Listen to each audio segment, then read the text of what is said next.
हाँ गुरुजी, पानी से निकल नहीं पाएगा। क्यों?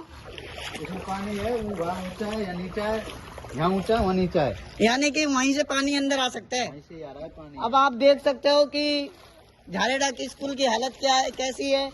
और गुरुजी भी हमारे साथ हैं और कुछ हमारे गांव के यानी कि हमारे चाचा जी भी अपना सहयोग देने की कोशिश कर रहे हैं, लेकिन हमारे पे कुछ हो करा नहीं जा रहा है।